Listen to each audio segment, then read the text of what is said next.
Keresahan yang disuarakan oleh Bintang Emon ini sesuatu yang wajar dan mendapat tanggapan pro kontra dari masyarakat ya Mas ya? Iya, sesuatu yang wajar kan tadi saya bilang. Sebagai stand up comedian itu tidak mungkin ada bahan keluar kalau nggak punya keresahan. Keresahan yang disuarakan oleh Bintang Emon ini sesuatu yang wajar dan mendapat tanggapan pro kontra dari masyarakat ya Mas ya? Iya, sesuatu yang wajar kan tadi saya bilang. Sebagai stand up comedian itu tidak mungkin ada bahan keluar kalau nggak punya keresahan. Misalnya, saya ngelihat mau pintu gitu, loh ini pintu modelnya kayak gini, tapi kok ternyata digeser ya gitu. Nah, timbullah tuh rasa komedi saya, kemudian saya mengungkapkannya dalam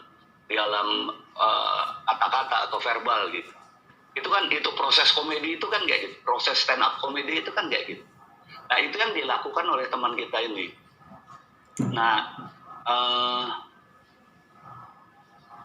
akan halnya kemudian ada pro kontra, menurut saya hal wajar juga gitu. Karena yang dikomentari sama dia hubungannya dengan hal yang bersifat politis gitu.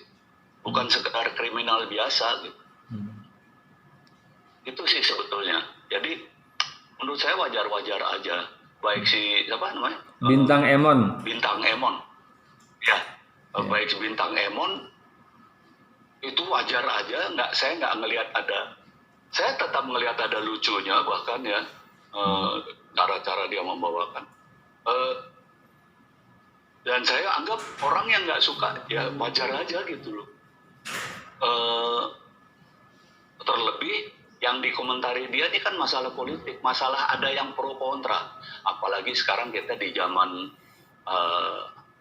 IT yang begitu bisa ya media massa yang bisa, medsos yang bisa dinikmati oleh banyak orang ya.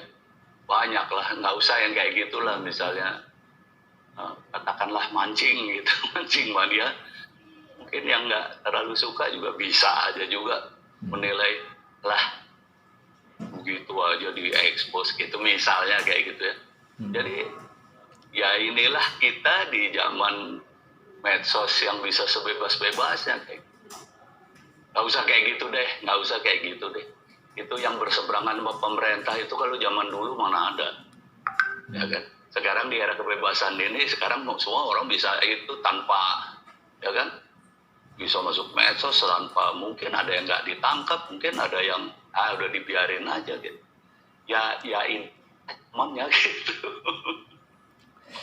Jadi speak up-nya seorang komedian ini jangan membuat takut orang lain untuk speak up juga ya Mas ya? Karena Oh iya. Iya benar. Gini, itu yang tadi saya bilang ya. Kita harus mikir dulu proses berpikir si teman kita Bintang ini untuk kemudian speak up gitu ya, untuk kemudian berceloteh. Gitu. Prosesnya yaitu ada keresahan dulu, ada keanehan dulu yang dia pikir dalam sebuah peristiwa gitu.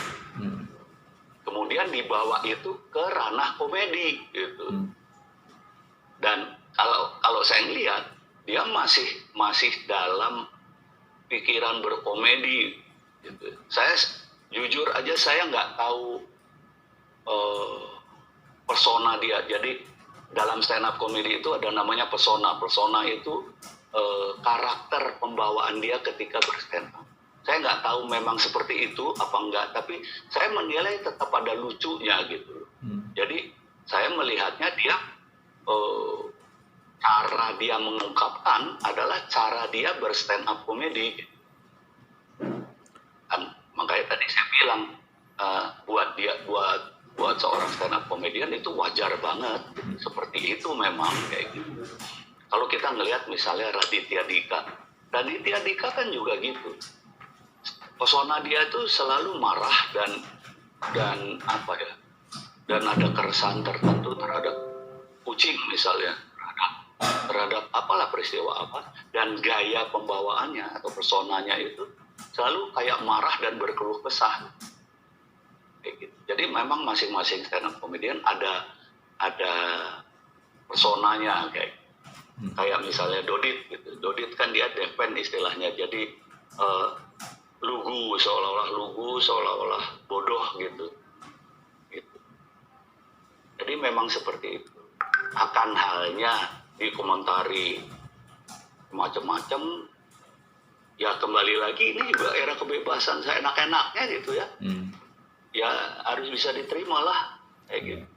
Cuma kalau memang sudah mengancam, ya aku pikir Bintang Emon boleh saja lapor ke polisi. Boleh saja kalau memang sudah terancam gitu ya. Bukan dalam artian, kan sekarang juga dikit-dikit orang lapor kayak gitu ya. Kadang-kadang nggak tahu dasar hukumnya, bagaimana main lapor aja kayak gitu, akhirnya nggak terjadi apa-apa akhirnya gitu. Tapi kalau memang merasa terancam ya silahkan lapor kalau menurut aku.